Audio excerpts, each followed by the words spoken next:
Salam Sobat Ministry Channel, apa kabar? Semoga dalam keadaan baik-baik saja. Hari ini kembali kita bertemu lagi dengan seorang pendeta yang luar biasa, seorang mantan dukun di Klenteng yang telah bertobat dan mengikut Tuhan Yesus. Hari ini dia menceritakan pengalamannya, bagaimana pengalamannya mengikut Tuhan Yesus. Mari kita dengarkan. Jangan lupa like, komen, dan subscribe. Tuhan Yesus memberkati. Salam.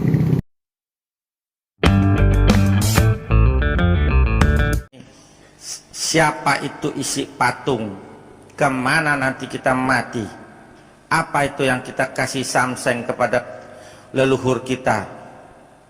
Mari saudara, kita belajar supaya kita jangan melakukan dosa lagi.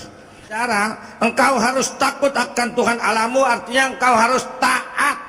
Takut di situ artinya taat. Banyak orang Kristen tidak taat kepada Tuhan, melawan Tuhan. Masih percaya yang lama, masih percaya agama kita yang lama, masih menyembah ini, menyembah itu. Berdosa saudara. Kita cemburu, Tuhan juga cemburu. Kita cemburu, Tuhan juga cemburu. Coba misalnya suami kita, waktu istri, ibu mau mencuci celana suami, kebetulan dompet suami ketinggalan. Lalu ibu bilang, nah kebetulan nih, siapa tahu di dalamnya ada anunya. Waktu ibu buka dompet itu, ada potret perempuan cantik sekali di dompet suami. Pasti ibu itu hari itu tidak bisa masak. Kenapa? Karena mundar mandir. Entar lo ya, lo pulang lo ya, enak-enakan lo, gua setia sama lo, lo macem-macem, mundar mandir. Kenapa dia mundar mandir? Karena cemburu. Demikian juga bapak-bapak mau mencari pulpen di tas istrinya, yang dia ketemukan potret laki-laki ganteng di tas istrinya. Pasti bapak itu juga mundar mandirin golok. Karena apa mundar mandirin golok? Karena cemburu. Demikian juga Tuhan, kita sudah menjadi kekasih Tuhan. Yesus kekasih kita, kita kekasih Yesus. Pada waktu kita terima Yesus, kita dibaptis, di situ terjadi ikatan. Kenapa kita sering mengkhianati Tuhan? Kita menyembah Allah lain. Kita terutama orang Tionghoa paling bodoh. Allah yang kita sembah, Allah yang kita bikin. Yang kita sembah Allah pencipta, bukan Allah yang kita cipta. Ingat saudara, penyembah berhala bukan penyembahnya saja yang dihukum, turunan kita keempat, artinya cucu punya cucu, masih kena hukumannya. Kalau kita menyembah berhala, kita dibohongin setan. Allah yang kita bikin dari tanah, kita minta pengan, minta hoki, minta jodoh dan sebagainya, minta penglaris. Allah model begitu nggak bisa bergerak, dibiarakin cicak nggak bisa minggir. Masa kita minta pengan, tolol kita orang Cina. Yang pan kita pernah makan sekolahan. Masa nggak ngerti kebocoran Allah model begitu, Allah jompo nggak bisa minggir sendiri. Kalau kita nggak pinggirin, masa kita nyembah Allah begituan? Sebab apa nggak boleh nyembah patung? Sebab patung atau benda apapun, patung atau benda apapun disembah masuk setan. Saya kasih contoh, misalnya patung Kuan Im.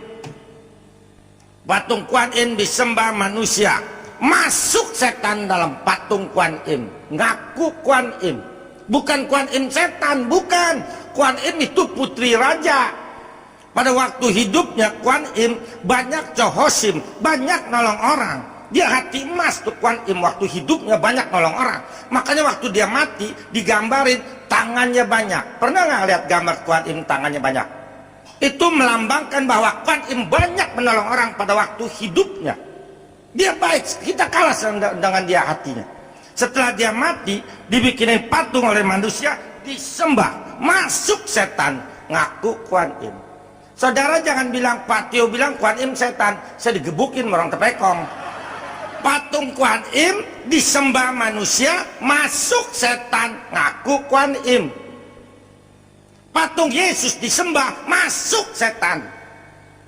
Potret engkong kita yang udah mati, kita sembah, kita ajak ngomong, masuk setan dalam potret engkong kita. Bukan engkong kita setan. Sebab apa patung kalau disembah masuk setan? Sebab manusia kalau sudah mati, rohnya nggak bisa ke dunia lagi. Semua manusia kalau udah mati, rohnya nggak bisa ke dunia lagi. Kita Lazarus orang miskin dan orang kaya mati. Lazarus pada waktu hidupnya menyembah Tuhan, percaya sama Tuhan. Dia mati, jiwa rohnya dibawa malaikat ke Firdaus, halaman surga. Adanya di atas bumi. Itu orang kaya waktu hidupnya foya-foya terus, senang-senang terus, kagak mau menyembah Tuhan. Itu orang kaya itu, dia mati. Jiwa rohnya dibawa setan ke Gehenna. Gehenna tuh halaman neraka, adanya di bawah bumi. Baru di halaman neraka tuh orang kaya udah kepanasan. Karena dia kepanasan, dia bilang sama Abraham yang ada di Firdaus, Bapak Abraham, tolong kau kembali ke dunia. Kasih tahu 5 saudara saya yang masih hidup dalam dunia, supaya mereka menyembah Tuhan. Kalau mati jangan seperti saya, dibawa ke neraka, panas. Abraham bilang apa? Di antara engkau dengan kami terbentang jurang yang lebar dan dalam, sehingga tidak bisa menyeberang lagi. Jadi siapapun itu manusia, termasuk nabi yang manapun, kalau udah mati rohnya nggak bisa ke dunia lagi. Misalnya orang dunia yang belum terima Yesus, waktu hidupnya mati beranak, mati tenang di ranjang. Detik itu juga jiwa rohnya dibawa setan ke Gehenna, halaman neraka.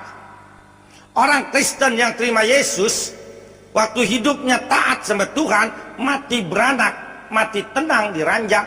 Detik itu juga jiwa rohnya dibawa malaikat ke Firdaus, halaman surga. Dari Firdaus ke dunia, dari Gehenna ke dunia, nggak bisa nyebrang lagi. Jadi semua siapapun itu manusia, nabi yang manapun, semua yang pernah lahir dalam dunia nggak bisa lagi ke dunia lagi rohnya. Semua nabi yang manapun. Jadi siapa ini yang gentayangan dalam dunia? Yang gentayangan dalam dunia ini setan. Siapa itu setan? Setan dulunya malaikat di surga. Di surga ada 3 penghulu malaikat.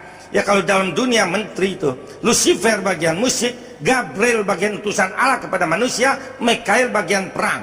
Lucifer bagian musik, mau melawan Allah, mau sama dengan Allah kuasanya. Allah marah, diusir Lucifer dari surga ke dalam dunia, jadi setan. Sebelum Lucifer meninggalkan surga, dia bawa 1/3 para malaikat ke dalam dunia jadi setan. Setan lebih sedikit dari malaikat. Setan 1/3, malaikat 2/3. Nah inilah setan yang di dalam dunia ini. Setan bisa menyerupai roh orang mati. Tapi orang mati nggak bisa jadi setan. Mau mati beranak kayak, mau mati gantung diri kayak, mau mati ketubruk mobil kayak, nggak bisa jadi setan. Setan bisa menyerupai roh orang mati, karena setan lebih berkuasa dari manusia. Tidak ada setan kemanusiaan, manusia kesetanan banyak. Makanya jangan menyembah patung. Patung atau benda apapun sembah masuk setan. Sia-sia kita menyembah patung. Mari kita lihat Yesaya 44 ayat 9 sampai